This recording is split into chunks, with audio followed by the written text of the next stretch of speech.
episode of Spiritual Superpowers. I'm Dawn, this is Caron, and today we are on our way to Georgetown, Ontario to InSpirit Centre because I'm having a numerology reading with Terri Portelli. Yeah, and we've done episodes on numerology before, but this should be a little more in depth. Right, because it's a professional reading.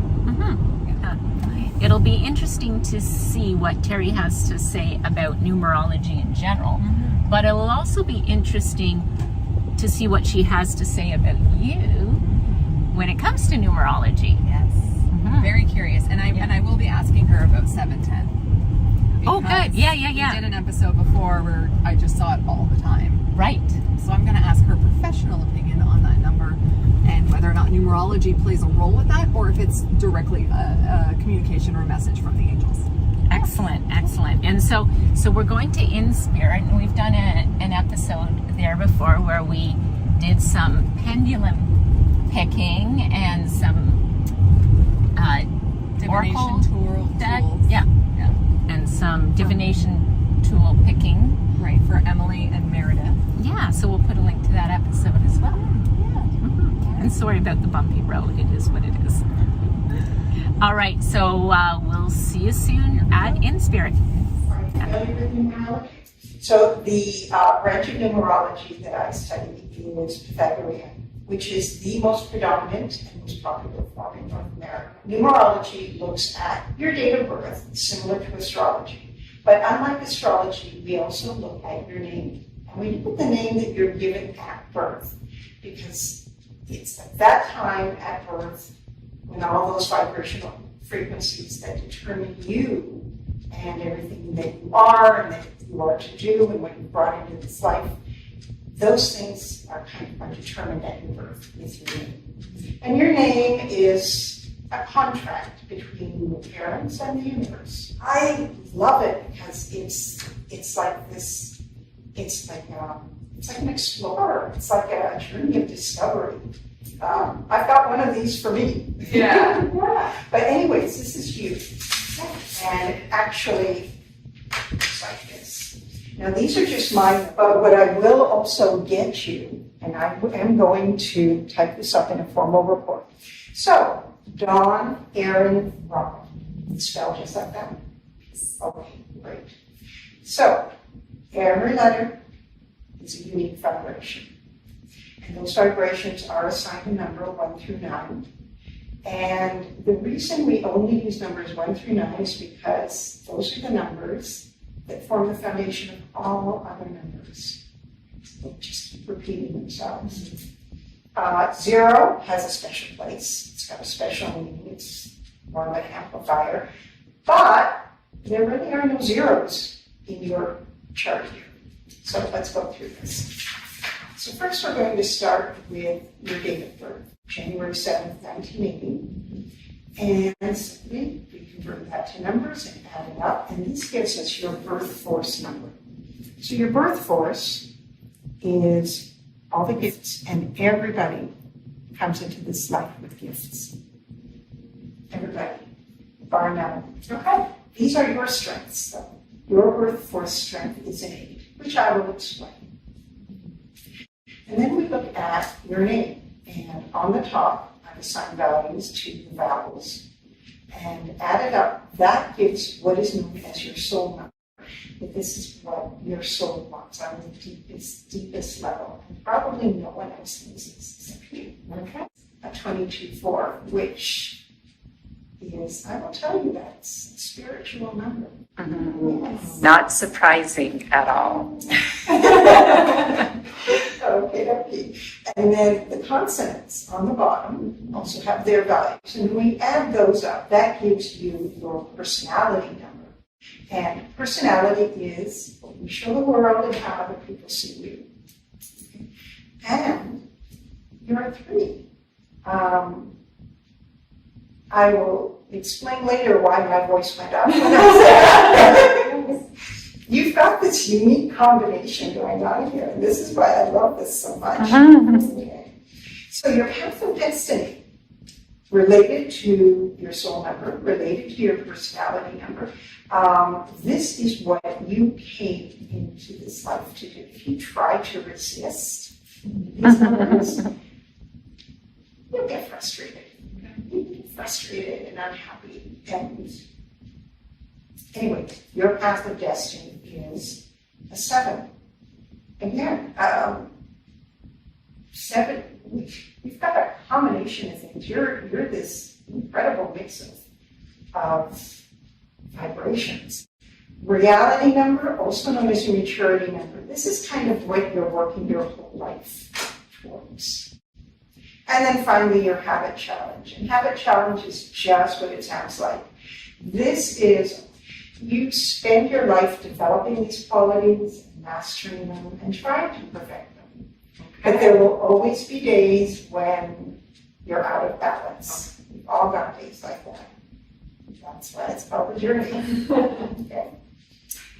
In addition, so those are what we call your core numbers. In addition, we've got your planes of expression and points of intensification. Now, I've made my little notes here.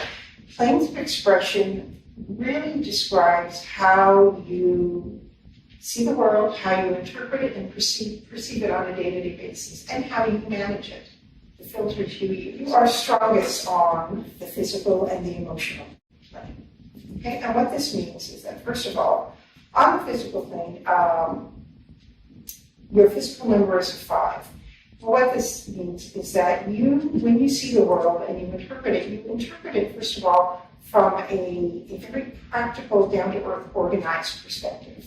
This is what you like to do. You like to give things order, and you love process, and, if there's a step-by-step process, that's what serves you best. Okay? On the emotional plane, you are investigative and curious. Okay? But 5 is also a number of change. It indicates a lot of changeability. Like I said, it's the same number in the physical and the emotional plane, which again means that if something is too routine, or it doesn't, if it becomes boring too soon, you're apt to lose interest in it. Now, the other 2 planes, the mental and intuitive plane, okay, you collect knowledge. Your number on the mental plane is a 2. 2 is a spiritual number. Let's go to the intuitive. 3. 3 is another emotional number. So it's really interesting that on the physical and emotional planes, your number is what we know as a physical number, that is manifestation in the physical world. And again, like I said, adventure and change. But your mental and intuitive numbers are both, they are emotional numbers. Anyways, on the intuitive plane, you have this connection to the divine. You receive information from the ethos, from the Akashic, from call it what you may. You've got that connection and you love to express that.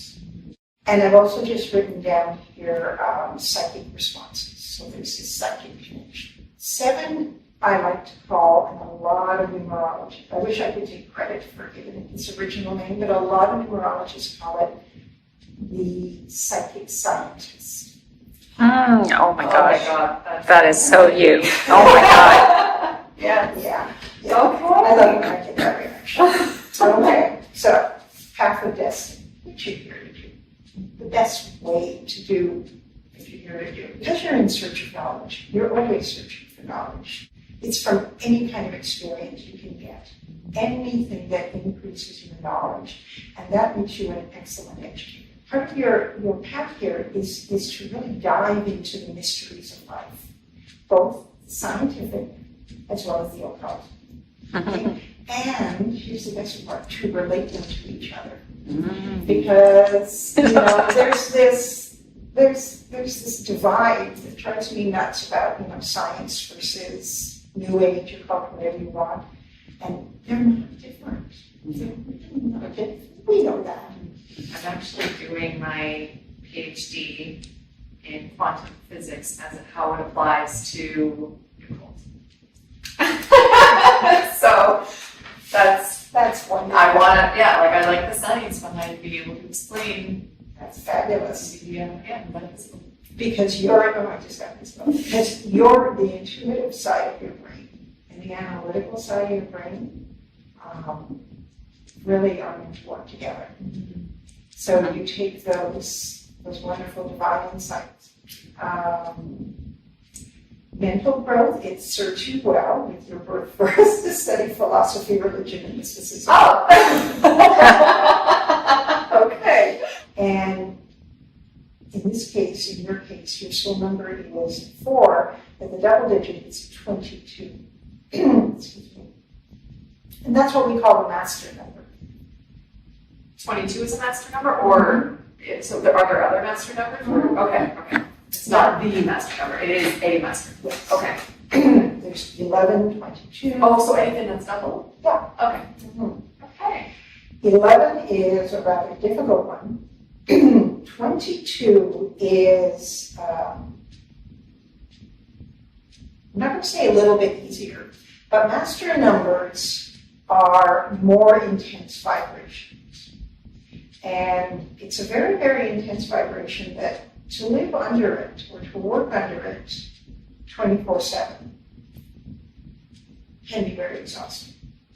Which is why you can sometimes operate under the vibration of 22, your master number, or you can work under the vibration of 4, single number.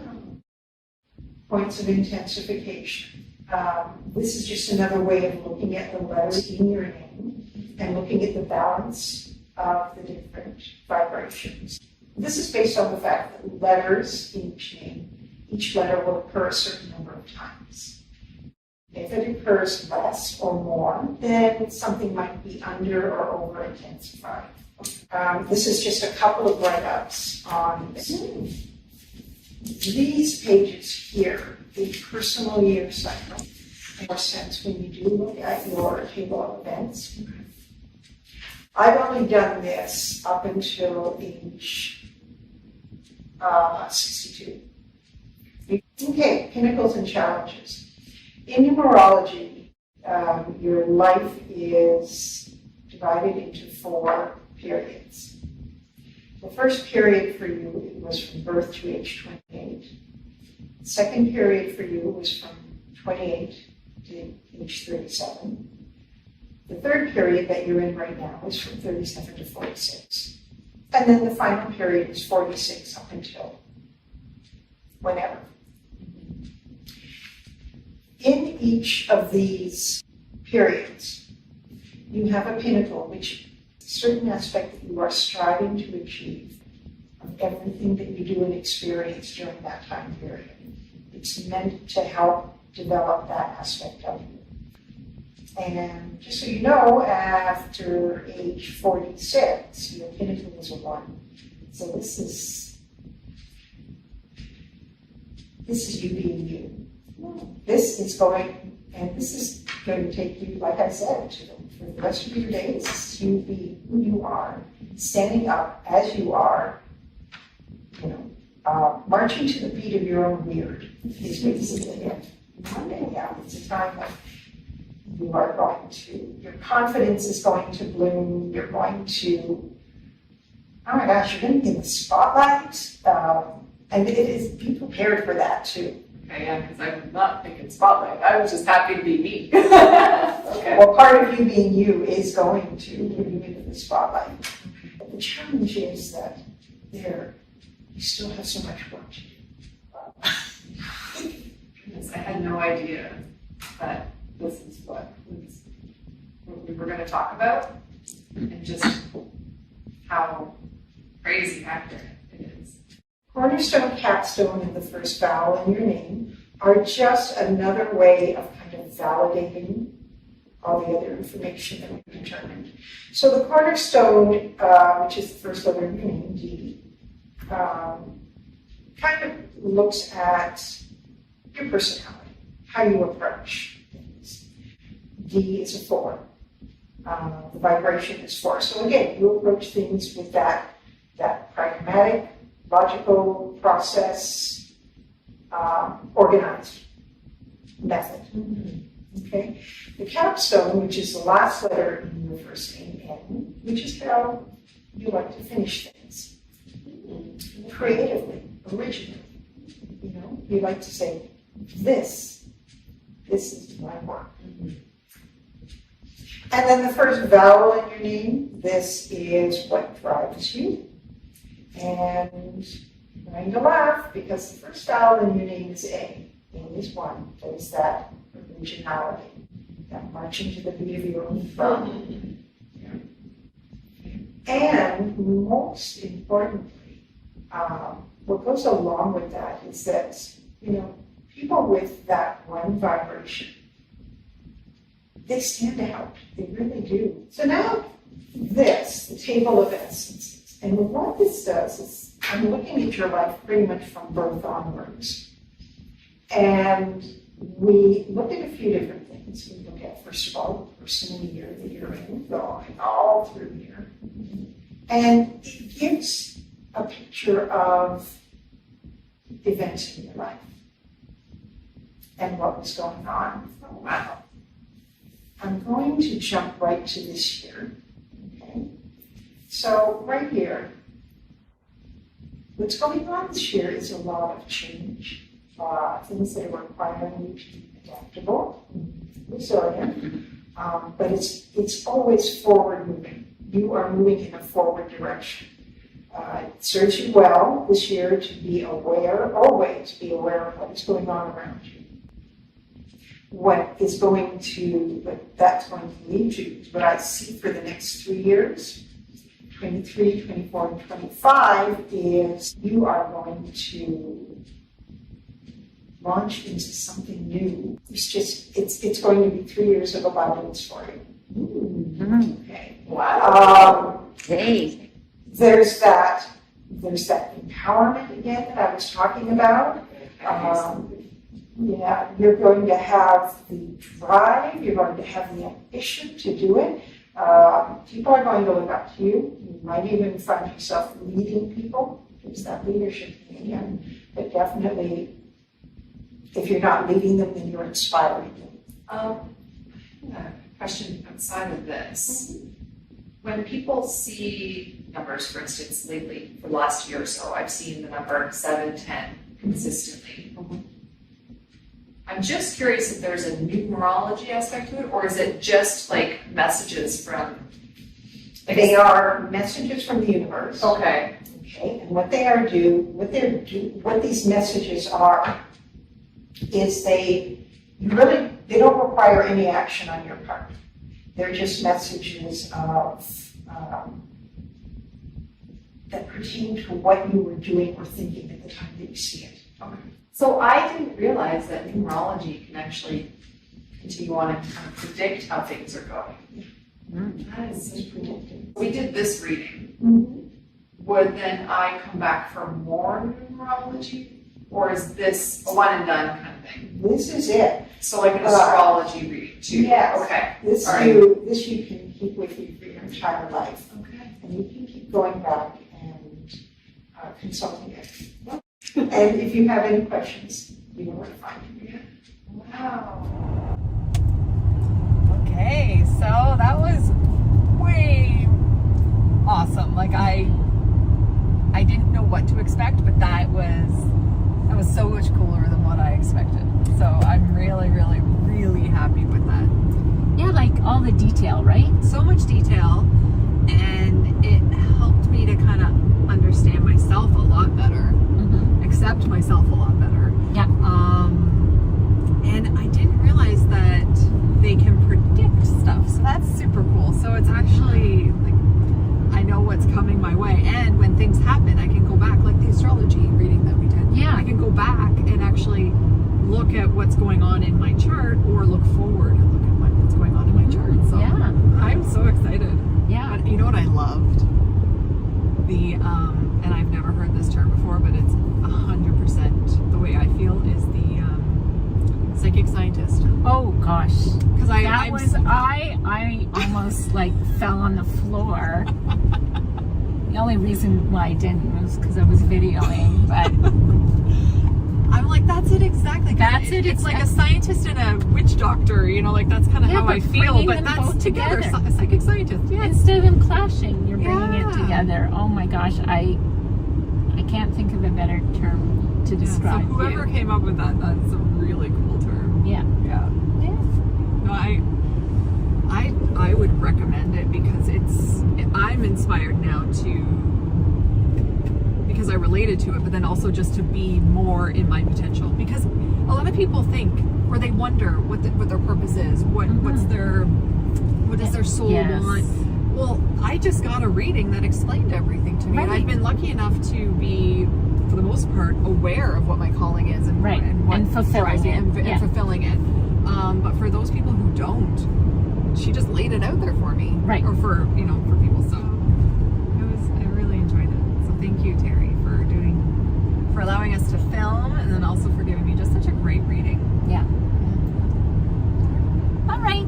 So if you like this episode, make sure you give us a thumbs up and subscribe if you haven't already done so, and hit that notification bell so you don't miss another episode. And that's it for today, and we look forward to seeing you soon. Yep.